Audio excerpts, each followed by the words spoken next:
صلی و سلم علی رسولہ الکریم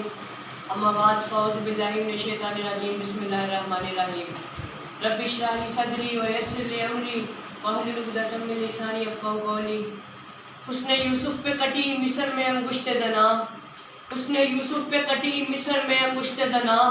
سر کٹاتے ہیں تیرے نام پہ مردان عرب۔ سامعین محترم، میرے جیسا کم فہم اور کم علم طالب علم بلا اس عظیم ہستی کی شان کے بارے میں کیسے گفتگو کر سکتا ہے کہ جس کی عظمت خالق کے کائنات کی زبان قدرت سے یوں ادا ہوئی۔ ورفعنا لک ذکرک، کسی مقام پر فرمایا انا اعطیناک الکوثر، تو کہیں یا ایھا المزمل اور یا ایھا المدثر کیا خطاب فرمایا۔ سامعین محترم، حضور علیہ الصلوۃ والسلام کی طیب زندگی کے دو پہلو، ذات مصطفیٰ اور صفات مصطفیٰ، پر ہاتھ لکھتے لکھتے ثابت ہو گئے، زبانیں مدحت کرتی کرتی خاموش ہوئی، وہاں کی تحقیق کرتے کرتے ملک عدم کو روانہ ہوئے، مفصل تفسیر کرتے کرتے موت کی آغوش میں چلے گئے، مگر ذات مصطفیٰ اور صفات مصطفیٰ کا ایک باب مکمل نہ ہوا۔ سامعین محترم، حضور علیہ الصلوۃ والسلام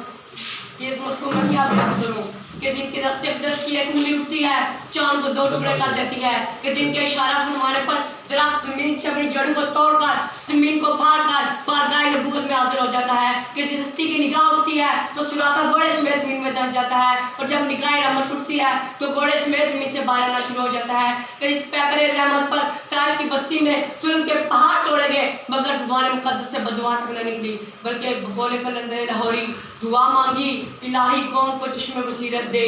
دعا مانگی الہی قوم کو چشم بصیرت دے، بے خبر ہیں بیچارے تو انہیں نور ہدایت دے۔ سامعین محترم، حضور علیہ الصلوۃ والسلام کی رحمت کا یہ عالم کہ آپ نے ایک تھپڑ مارے بغیر حضرت عبداللہ بن عباس جیسے مفسر قرآن تیار فرمائے، کہ جن کی تفسیر قرآن سے لوگ قیامت تک استفادہ کرتے رہیں گے۔ سامعین محترم، بس یہ جرنیل ایک ایسے سپہ سالار یاد فرمائے کہ جنہیں لوگ خالد بن ولید کے نام سے یاد کرتے ہیں۔ سچائی کا دست دیا تو صدیق اکبر بنا دیا، سچائی کا دست دیا تو صدیق اکبر بنا دیا، عدل کا دست دیا تو عمر فاروق بنا دیا، صحابت کی نگاہ اٹھائی تو عثمان غنی بنا دیا، اور مکتب شجاعت میں علی شیر خدا بنا دیا۔ آخر میں حضور علیہ الصلوۃ والسلام کی سیرت طیبہ کی روشنی میں ایک پیغام دے کر اجازت چاہوں گا کہ محبت کی نظر اہل وفا کی شان پیدا کر، محبت کی نظر اہل وفا کی شان پیدا کر، بلندی اور پستی کی ذرا پہچان پیدا کر، دماغ اور دل کی اکثر قوتیں بنہا رہی اب تک، تو ان کے ابھرنے کا ابھی سامان پیدا کر، نہ ہو ماحول سے مایوس، دنیا خود بنا اپنی، دلوں میں حوصلے اور حوصلوں میں جان پیدا کر، تجھے تیری گزشتہ سربلندی پھر سے حاصل ہو، وہ حکمت وہ ہنر وہ ذوق اے نادان پیدا کر، اور ضرورت ہے کہ ماضی کی طرح روشن ہو مستقبل، کوئی حالت کوئی گزر کوئی سلمان پیدا کر۔